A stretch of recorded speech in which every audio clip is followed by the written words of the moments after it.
Seattle, Washington, actually. Come together, the Beatles, Honky Tonk Woman, the Rolling Stones. I think it was all in one day that I was passing by a record shop, and I heard it, and I just flipped out. I had to get in there, had to hear what it was, had to see who it was. Didn't know that much at that time about the Beatles, or as huge as they were. I mean, I just was totally into R&B at the time and blues. And that is when I really compared the difference in white music and black music. You know, it's that energy of that guitar. It just was it. The energy. Something that rock and roll offers to me, something that gets me going or turns me on, is the energy in rock and roll. Guitar, strumming, pounding, pushing.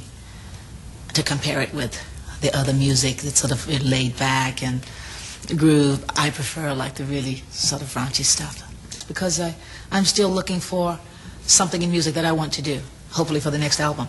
I wonder what is that thin line between when a white person takes from the black music and make a sound that I can relate to.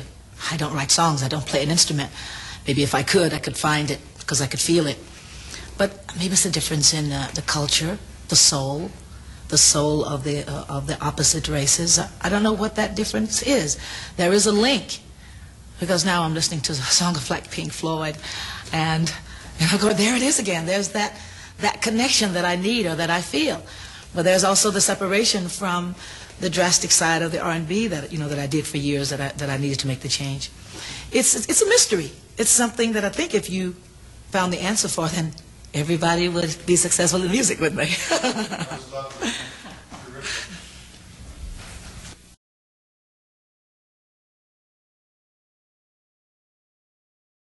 That wasn't the problem, the label. It was the stories. I became tired of singing about love and hurt. I like singing about hot legs and the honky tonk woman and the fun, naughty stuff. I found that wasn't depressing. I found that it was, as a matter of fact, sort of fun. I liked, and I took all of the fun things once I went out on my own. The fun songs, the songs with barely any meaning, but just the attitude is like what I was looking for and what I really wanted to do. Labels never bothered me. It's always been the reality of what I was doing with myself to get that title,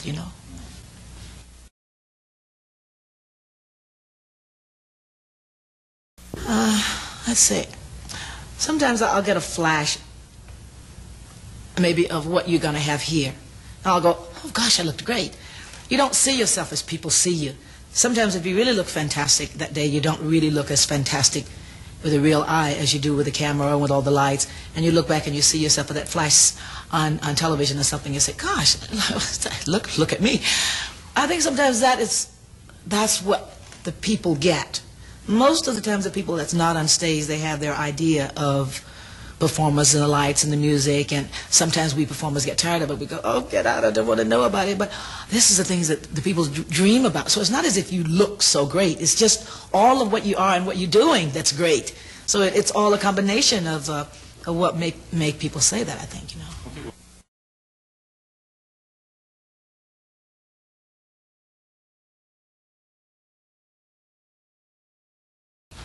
I get excited about what they're playing, and then the look comes second. No, first of all, sometimes it's the music that gets the attention, and then you run to the television to see how they look or who it is. I watch people as often as I can to enjoy it, but I don't look for style. I think my style happens. I think it's not out of a necessary plan. It's out of a necessity of the comfort, the convenience of the type of shoe, the length of dress, etc. However, I do like stylized performance because it makes the image stronger. But as to say, do a performer have to dress in a particular way? No,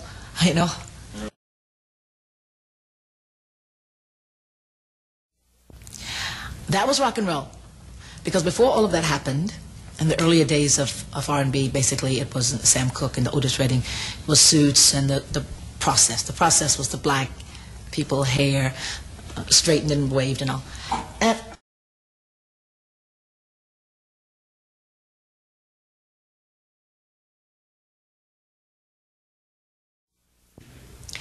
Well, I'd had a problem all that time because at the beginning of my career I was wearing long dresses because that was the fashion, glitter dresses.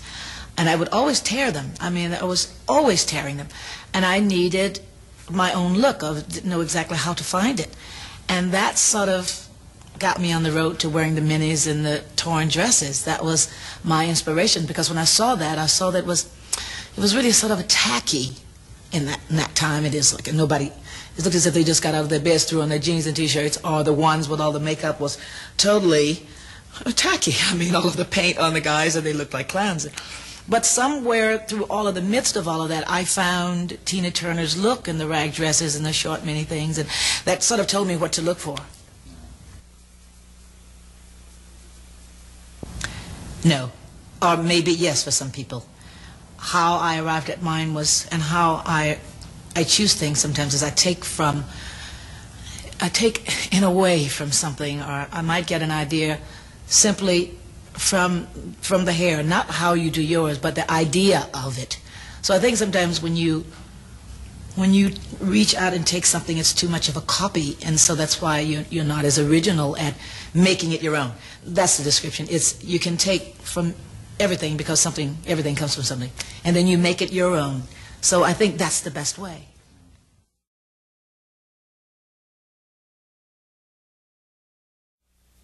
Yes, much more, because now I'm speaking of my recent success and my freedom.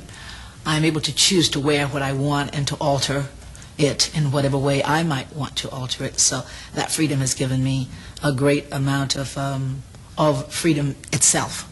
Much more confidence, because I'm not thinking of how I look. I think, well, I'm fine because I just saw what I look like and I'm not worried about it, and everything's okay. So there's no more thought about that.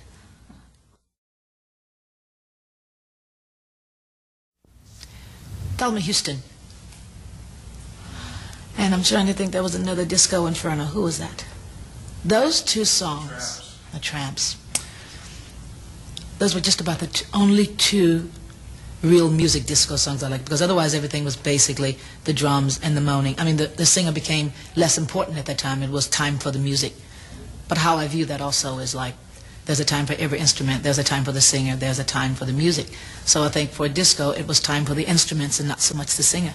I think it was a transit music to sort of take over so that music could find another style. It didn't last very long. However, it's still here, but it's not as strong.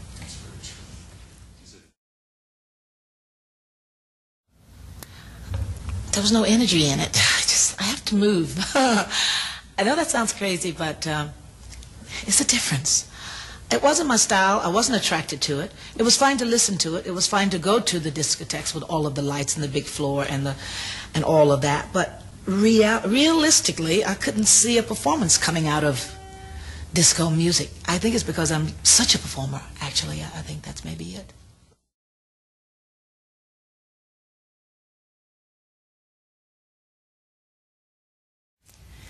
The English girls.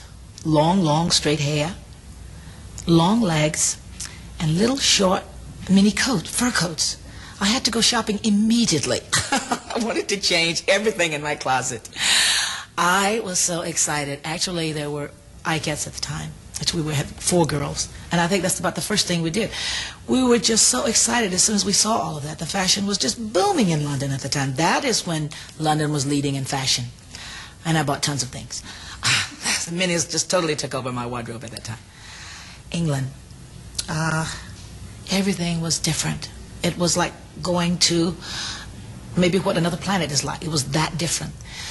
The buildings and how old. I had no idea. I had no imagination of what it was like. But it was something. There was something there that I felt like I'd like to be here. You know, I wanted to stay there. I wanted to be a part of that. And after performance, the next day on the news, there I was, leg in the air, garter belt showing, because that was the style then, the stockings and the leg, mouth wide open singing, and they said, "Tina Turner, Wild Woman." I don't know if they'll like me here or not. That was England. That was my first impression.